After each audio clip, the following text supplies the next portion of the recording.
Hey, my amazing sister girlfriends. Welcome back to the pod. I'm going to be taking you in a little different direction today. And instead of sharing science and specifics around your body and cycle as a woman, I'm going to pull back the curtain on a topic that is very much overlooked in the wellness industry, and yet without a doubt impacts your ability to lose weight and feel amazing in your skin during these pre and current menopause years.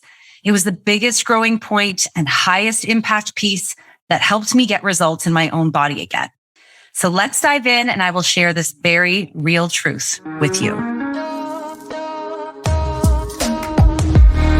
What's up, sisters? Welcome to the Period Whisperer podcast. I'm Bria. I'm your host. If you're new, I'm so happy you are here. I'm your perimenopause and menopause sister, your holistic trainer, hormone specialist, translator of your female body. I'm a recovering people pleaser and hustle addict turned body whisperer and hormone decoder. And I am here to help you de-stress your body, decode what it is saying, become the CEO of it, and own your own health, energy, and weight loss again. This show is for you, the overwhelmed, overworked, underappreciated step woman who dreams of a body they feel strong, energetic, and sane in. The woman who knows that she shouldn't just wave the white aging flag and believes in a body and life of peace, love, and purpose. But you don't just know how to get there yet. So if you are stuck in your body, your energy, your life, you are in the right spot. Let's lean in and learn what our bodies are saying to us. Oh, hey there. I'm happy to be here with you today to share a story that, quite honestly, is very vulnerable for me. As a Scorpio, I'm a naturally quite a private person, which people tell me is surprising because I'm, of course, a social teacher and fairly extroverted. And I share aspects of my life online. But the truth is I struggle hard sharing the details of my life, and I struggle to let anyone in very deep. And when I do, I'm pretty scared of being betrayed or left by them. So all that to say, I will share facts and science and truths about the female body all day long. But opening up about my life, my real feelings, my real story, that's more challenging for me. But this truth is pretty key to how I began to understand my body, how to learn how to hear what it is saying and honor it so that it would get back to responding to me. I'm what I like to call a recovering people pleaser. My therapist would likely call it a recovering codependent. But a more common way to think of it is people pleasing. And maybe you resonate with that. I meet a lot of women, especially in my practice, who are people pleasers. Whatever you want to call it, people pleasing or codependency is essentially when you choose someone else's happiness over your own in hopes that it will eventually lead to your own happiness. Of course, let me be clear, it will not. Now, we know, of course, that life and love and success all requires compromise. But there's a difference between compromising and martyring yourself in codependency. A healthy compromise honors how you feel inside and the clear focus of a shared end goal, per se. It does not require sacrifice of health or truth. When we begin to choose other people's happiness over our own, we begin to live out of integrity with our body. And in fact, we begin to abandon ourselves. To people please doesn't compromise on your wants. It compromises on your needs, your values, your sense of self. This is all stuff that I have learned in the last few years. You see this in relationships in a big way when one partner agrees to a major life decision like moving or having another child when they don't actually want that, but they think it'll make their partner happy and their partner being happy will make them happy. We see this in parenting relationships when we forgo our boundaries and give into our children whatever they want because we want them to be happy. We see this in intimacy when we agree to have sex with our partner to make them happy, even when we don't want to. We see this in careers when we agree to take on more than we can handle and allow our peers and bosses to take advantage of us in hopes that they will recognize how good we are. We see this in ourselves when we choose unhealthy ways to lose weight. And if we actually see results, we don't feel very good about ourselves or we can't maintain the results. In all of these examples, we're abandoning ourselves and living out of integrity. And it's important to realize that we don't get out of integrity with ourselves because we are trying to be bad or being bad people.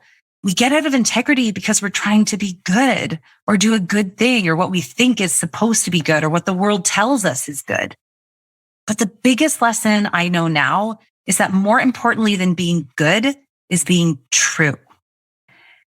Now, you're probably wondering how on earth this applies to how you are feeling in your body: stuck, depleted, frustrated, stressed. These are all symptoms of a body out of integrity, not getting its needs met. As a career mom, I found myself stuck in this major hustle addiction simply so that I could get everything done and be everything to everybody. On any given minute of any given day, I would have a running to-do list going on through my head that forever kept me from being present. I was so full that any tiny glitch in my daily plan would send me reeling, desperately trying to settle my anxiety over the interruption by slapping a solution on the problem before I could even really consider the healthiest option for me or anyone else. And then all too often, I would compromise myself even more just to get it fixed. Again and again, I would find myself answering, "I'm tired," when someone asked how I was doing, or sarcastically thinking to myself, "I miss me," when someone in my life told me they missed me, because it always felt like someone needed more from me, more than I could give. Didn't they see that I was doing all the things? These are signs of a body out of integrity, one that is not being honored. And when that begins to happen, especially after 35, because let's be honest, youth is forgiving and our hormones are starting to become a bit imbalanced all on their own at 35, was that this out of integrity drove up my anxiety and stress hormone in the body. This is when our body begins to whisper at us more loudly about what it needs, and it needs us to listen.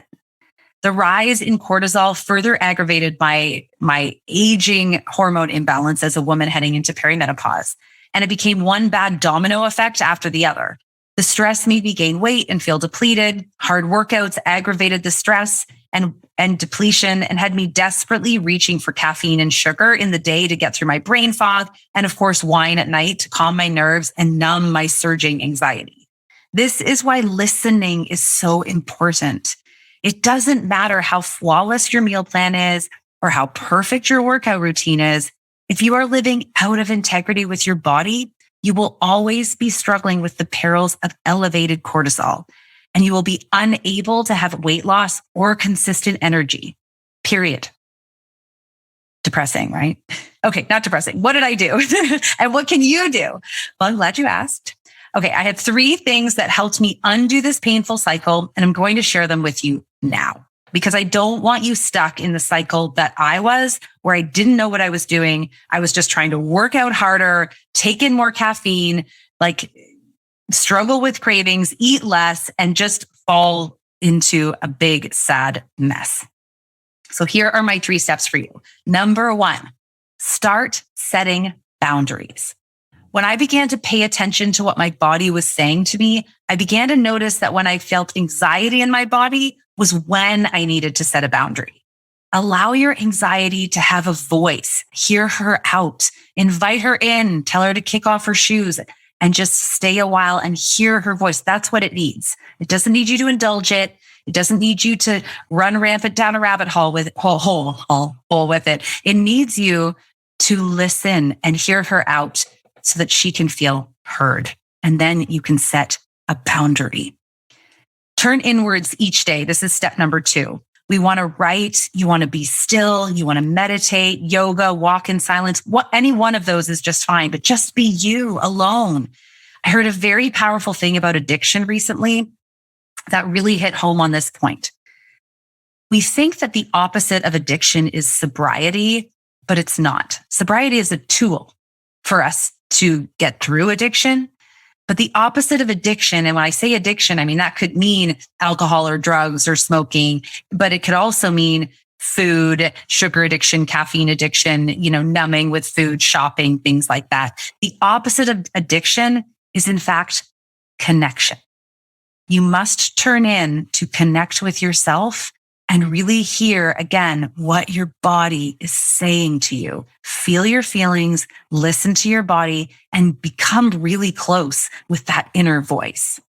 Okay, number 3, commit to a time frame of maybe 1 hour or 24 hours before you create a plan of action or answer yes or no to something. If you're finding yourself, always saying yes when people ask you to do something and then later regretting it and wishing that you didn't, that means it's time to set a boundary. So give yourself some space to learn this skill within yourself. Give yourself a little bit of time. I'll get back to you. Let me think about that. And then you'll know for real how you're going to feel about it when you turn it into your body. All right. Remember, my friends, the key to feeling amazing in your body is not doing more. It's listening to what your body is saying to you. And I would love if you could share a post or story on social media about how you leaned into any one of these steps and tag me in it so I can share it in my stories. I will see you next time on the Period Whisperer podcast. Thank you so much for joining me on the Period Whisperer podcast. I want to encourage you to reach out to me directly and message me if there are topics or things you're struggling with so we can address those right where you are at. And of course, if you loved this episode, if you learned something, make sure to share it with your friends and please rate and review it wherever you get your podcasts.